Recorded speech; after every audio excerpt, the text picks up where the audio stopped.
How many people here tonight are of Italian heritage? My wife Joyce is mostly Italian, and she talks with her hands.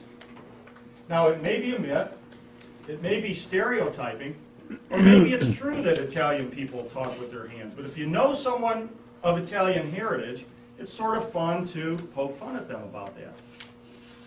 But stop and think about the value that gestures and body language bring to our verbal communications. If you're in a building and you look through a glass door and you can see some people on the other side but you can't hear them, would you be able to tell if they were mad?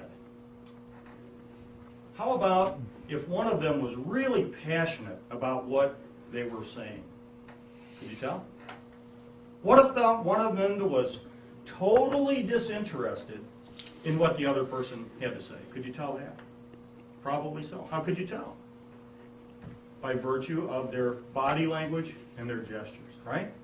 Now, what I'm going to talk about here tonight primarily is gestures, but remember that the things we'll talk about here tonight will be just as applicable to body language in general.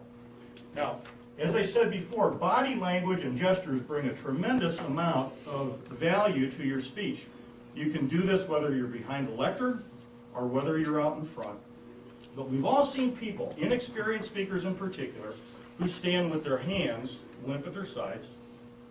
We've seen people who sort of nervously fidget with a pen or with their clothes. We've seen speakers put their hands in their pocket. We've all seen it. We've all done it. So let's talk about what you really should do with your hands when you're giving a presentation. Now, one of the things I want to start with is I do a lot of public speaking for my business, and anytime I get an opportunity, I try to do it without a microphone.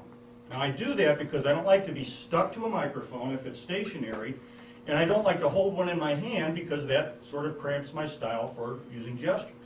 So I get in the habit of just belting it out so everyone in the room can hear me, even in a good-sized room. But for those of you that will be giving some public presentations, there's a side benefit. And here's what it is. When you show up, there's always the chance that something unexpected will go wrong. And the most likely thing to happen is the sound system won't work. So when you get there, if you're used to doing that, to belting it out, then when they tell you, hey, Alan, the sound system doesn't work, you don't get nervous, you don't worry about it, you just step right up and off you go. Side benefit. Let's start with this tip. When you're doing a speech, try to keep your hands, for the most part, above your waist. It keeps you from putting them in your pocket, it keeps you from letting your hands hang limp at your sides.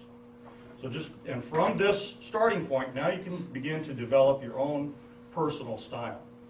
Now, by the way, I don't like to use notes, but tonight, if you notice, I have some notes written on my hands. And I did that for a reason, because if you've been listening to the news, Sarah Palin got caught with some notes on her hands. So I stand in solidarity with Sarah. I figured if it's good enough for the next president, it's good enough for me. So, here's another tip for you. Vary your gestures, because if you use the same gesture over and over again, what's going to happen is pretty soon people will begin to focus on that and it will become a distraction and they won't pay attention to your presentation.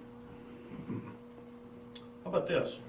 Adopt your own personal style of gesturing that matches you and your personality. Some people are kind of outgoing and flamboyant, they'll probably use dramatic gestures. Other people, like me, a little more laid back, a little more subdued, so maybe you have a little more of a subdued gesturing style. Perfectly okay, neither one's right or wrong, but if you try to be something you're not, it's probably going to show, and it will make you look awkward and stiff. So adopt a style that works for you. How about this? Do things with your gesturing that match the situation. For instance, maybe you're giving a speech with some drama, with some action. So maybe you want to even sort of act out what's going on. And your body language, your gestures can actually do that. Here's an example. Let's say I'm at home, and there's a knock on the door. And I go to the door, and it's the tax assessor, the real estate tax assessor.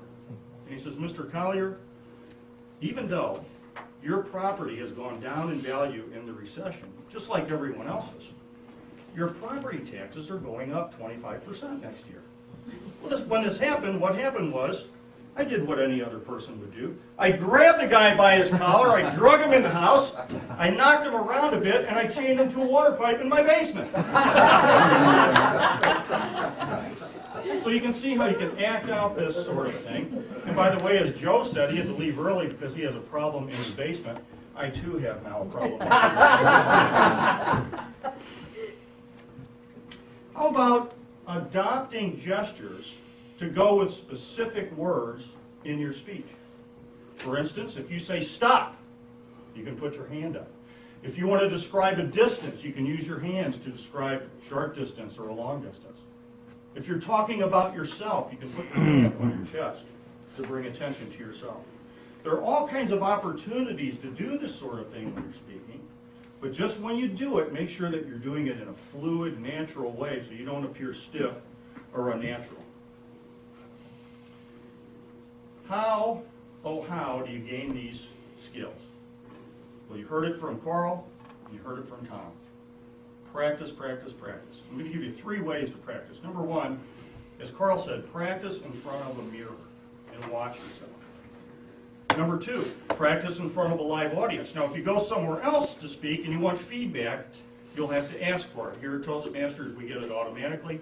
I will get mine from Kathy when she gives me an evaluation. 3rd way, practice in front of a video camera, as we have the opportunity to do here at Toastmasters every week. So in summary, your speech is much more than the words that you speak. Your body language, your gestures, can bring effective and valuable assistance to the message that you're trying to portray.